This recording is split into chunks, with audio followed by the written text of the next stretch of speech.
Hey, Happy New Year. Happy New Year.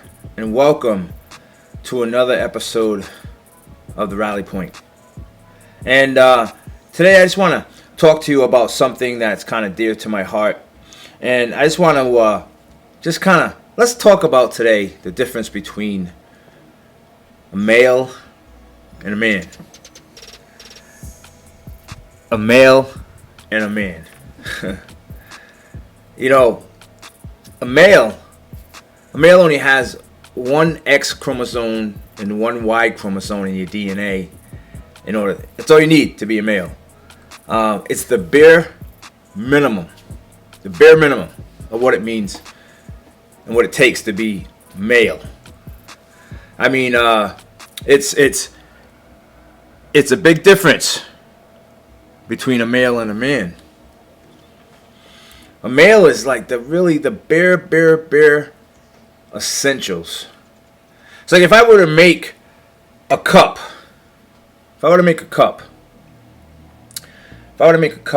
and this cup began as a lump of clay.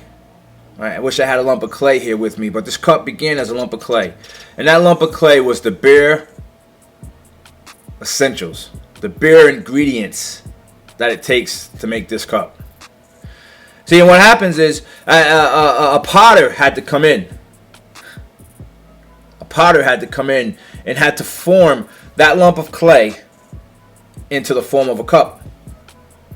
It had to form that lump of clay into the form of a cup. So if the male, the lump of clay, the bare ingredients, right? One X chromosome, one Y chromosome, bare ingredients had to be formed by the potter into the shape of the cup. And it doesn't end there, because before that male, that bare ingredient, that original ingredient can be formed into the cup, and for the cup to become like this porcelain cup, this solid cup, this never-changing cup, had to go through the fire. This cup had to go through a fire which hardened it, which sealed it, and which made it what it is. This is the man. The male is that bare ingredient that doesn't have anything added to it. It's just the original.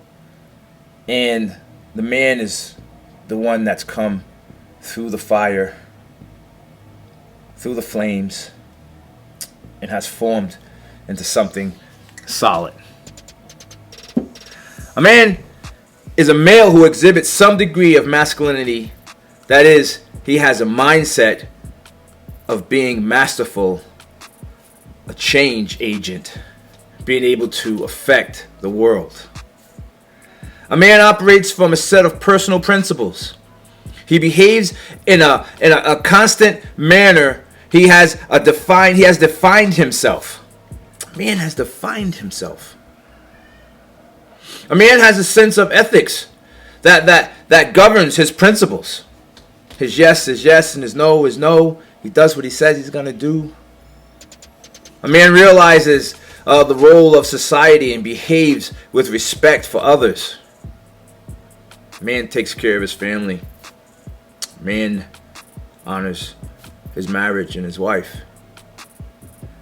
A man balances his masculine behavior with some small degree of feminine behavior. That is, creating beneficial relationships with others. We as men, we seem to think that we have to have this masculine energy all the time. But the reality is that there is some feminine energy within us, and we need it because, there's times when we need to be soft.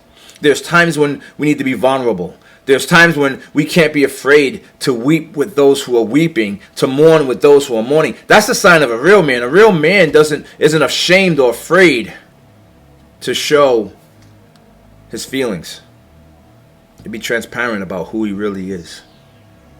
See, a male hides all that stuff because a male has no idea on who they are. A male has no idea on what they're supposed to be doing. It's the bare ingredients. It's the original.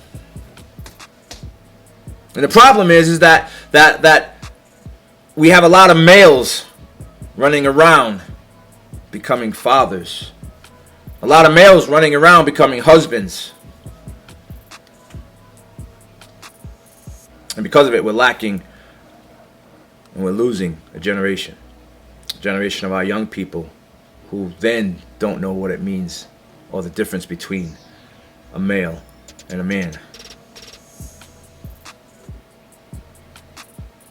Are you a male or a man? Ladies, do you want a male or a man? Now here's the thing. Someone said that behind every great man there's a great woman. And I believe that. I believe that our sisters, the women out there, have a responsibility. I don't want to say responsibility, but they have a role to play in the ability of your male becoming a man. And that's whether you're a mother or a wife or a sister. Your encouragement, your love, making sure that they're around other men, encouraging them to be around other men, introducing them to men of quality, men that aren't afraid to show their faith and their love for God, men that their yes is yes and their no is no. So, hey, I just wanted to really quick come in, and I can go much, much deeper in this, and we'd be here for a long time discussing the differences between males and men. We need some men in the world today. We need some men to rise up. We need some men of God to rise up. Some true sons. You know, Scripture says that the creation, it's groaning in eager expectation for the sons of God to be revealed. And these sons aren't going to be just males. They're going to be men. Men of God. Who's with me? Ladies, do you need a man in your life? Do you need a man to be a father to your children? Do you need a man to be a husband? Or are you looking for males? If you're looking for males, then don't complain about what you get. If you're looking for a man, search for one who has ethics, who has morals, who has principles, whose yes is yes and whose no is no, whose feet are firmly founded and planted in their faith for a loving God. This year, this new year, 2021, we need the men of God to rise up. We need the men of God to stand up. We need better fathers, better sons, better husbands. We need the men to rise up in this world. The world needs us. The world needs us. And the world needs you. The world needs you. So, thank you. Happy New Year. I pray this new year brings you everything that you desire. I pray that God brings a healing rain upon this country, upon this world, so that all the sickness and death that we see would just go away. Thank you for tuning in to the Rally Point. Really appreciate you. Really love you. Looking forward to what God's going to do with this ministry and as we go forward together, because the only way that we can stand is together. God bless you. I'm Pastor Wes Pennington, and you've been to the Rally Point.